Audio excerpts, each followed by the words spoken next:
जो रुड़की के रहने वाले हैं वे पता नहीं यह बात कितनी अच्छी तरह जानते हैं कि देश के हर कोने में लोग जब रुड़की का नाम लेते हैं तो बड़े आदर और सम्मान से लेते हैं, क्योंकि धरती तो सभी जगह सुंदर है, लेकिन उत्तराखंड में प्रकृति जितनी सुंदर है उसका बखान शब्दों में मुश्किल है। मगर ये कहते हुए दुख होता है कि जहां प्रकृति ने उत्तराखंड पर दिल खोलकर अपना खजाना लुटाया था, वहीं कुछ लोग दोनों हाथों से प्रकृति के इस खजाने को लूट रहे हैं, बर्बाद कर रहे हैं, और ये सब प्रकृति के नाम पर हो रहा है।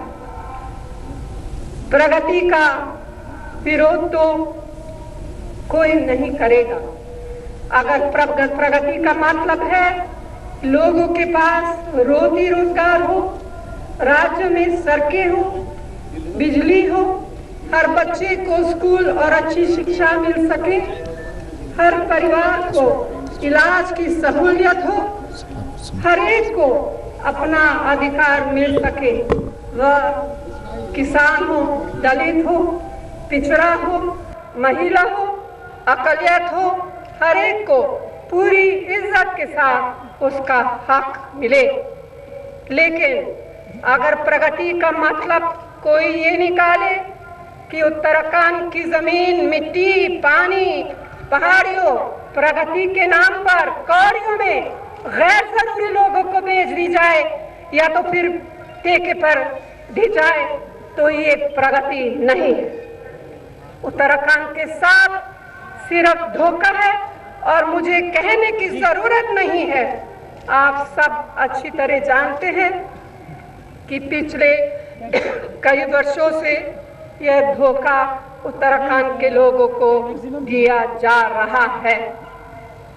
इस लूट और बेईमानी को तरह तरह के झूठ से छिपाने की कोशिश भी की जाती रही है, मगर आप सबने देखा कि इस लूट के पैर इतने लंबे हो गए कि राज्य सरकार की झूठ की चादर भी छूटी पड़ गई। जब बेईमानी के पैर झूठ की चादर से पूरी तरह बाहर आ गए और उस समय के मुख्यमंत्री जी के चेहरे पर लगा ईमानदारी का झूठा मुखौटा भी कुंभ के मेले में खो गया, तभी यहाँ की सत्ताधारी पार्टी ने अपने करतूत नहीं बदले, सिर्फ मुख्यमंत्री बदलकर आपको फिर ये धोखा देने की नाकाम कोशिश की कि अब वह बदल गए। मगर सच ये है कि कुछ नहीं बदला, ना लूट ना बेईमानी। एक तरफ यह हाल है कि केंद्र ने जो कुछ महात्मा गांधी नरेगा के अंतर्गत भेजा था वह सिर्फ कोई 10% लोगों तक पहुंचा। राज्य सरकार की लापरवाही की हद यह है कि लोगों के रोजगार के लिए केंद्र के भेजे हुए पैसे का केवल 40% ही इस्तेमाल हुआ और यहाँ के नौजवान बेरोजगार घूम रहे हैं। अब बात समझने वाली ये है कि अगर उत्तराखंड के पर्यावरण की रक्षा करनी है, यहाँ की नदियों, झरनों, पहाड़ियों को इस लूट कसौट से बचाना है, अगर आम इंसान के जीवन में सहूलियत और खुशहाली लाना है, और अगर उत्तराखंड के हर नागरिक, हर महिला, हर पुरुष, हर बच्चे, हर बड़े को उनका अधिकार, उनका गौरव, उनका उत्तराखंड वापस दिलाना है, तो सिर्फ मुख्यमंत्री को बदलने से काम नहीं चलेगा। आपको उत्तराखंड की सरकार बदलनी होगी।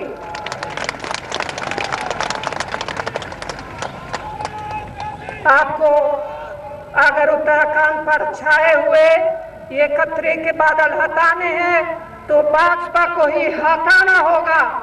यह काम आप अपने वोट से के द्वारा कर सकते हैं और मुझे विश्वास है कि आप वही करेंगे, कांग्रेस को भारी बहुमत देंगे।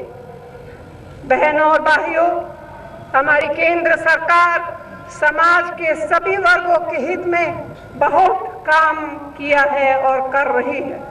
खासकर दलित, आदिवासी, पिछड़े, अकलियत और महिलाओं के उत्थान के लिए तमाम योजनाएं और कार्यक्रम बनाए और उन्हें लागू किया है।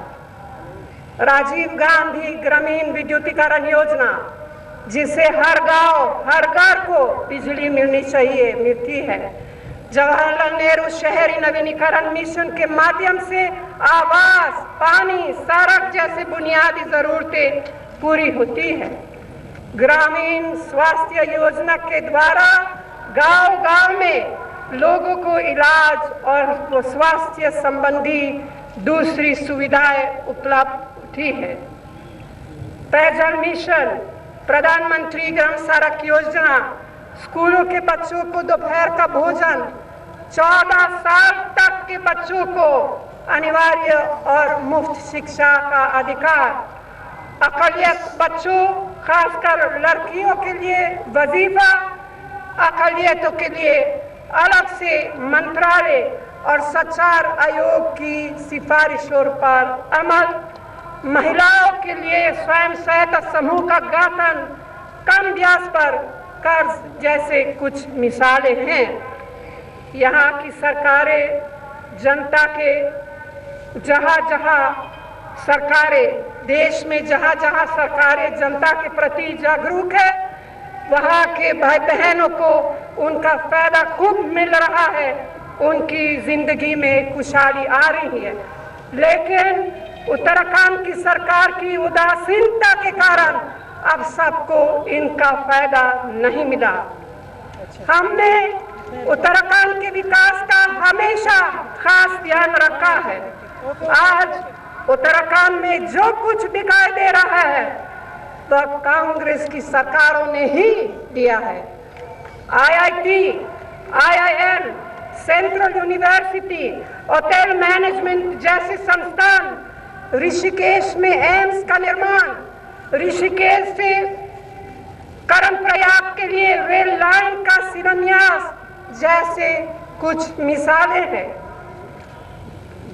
वैसे हमें आपकी समस्याओं का पता है, इसलिए कांग्रेस के घोषणा पत्र में जो भी कुछ है और आपके तरक्की के लिए बहुत है, लेकिन उसके कुछ मुद्दों केवल मैं आपके सामने रखना चाहती हूँ। 1-2 मुद्दे। उत्तराखंड में कांग्रेस की सरकार बनने पर मैदानी इलाकों में गन्ने के कोल्हू लगाने पर लाइसेंस खत्म किया जाएगा। किसानों को गन्ने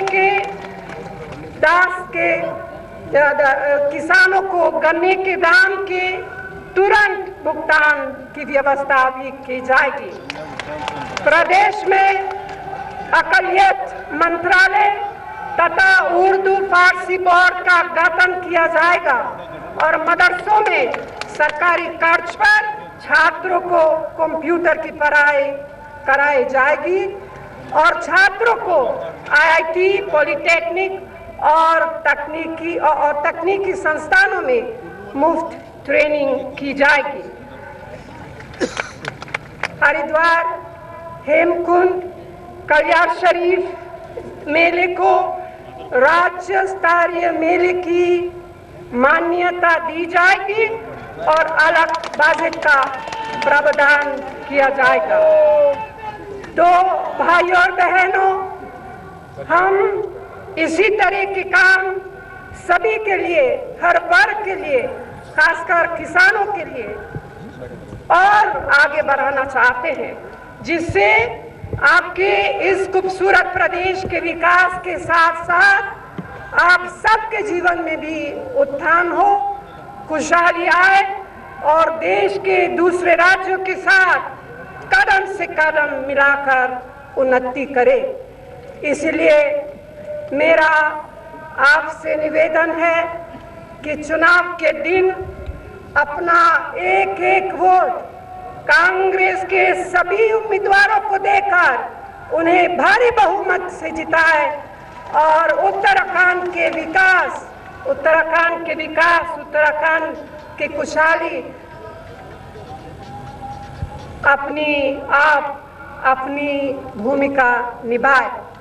और इन्हीं शब्दों के साथ मैं आप सबको दूर दूर से इस सभा में आने के लिए धन्यवाद देती हूँ। धन्यवाद। जय हिंद। और आप मेरे साथ जोर से बोलिए जय हिंद।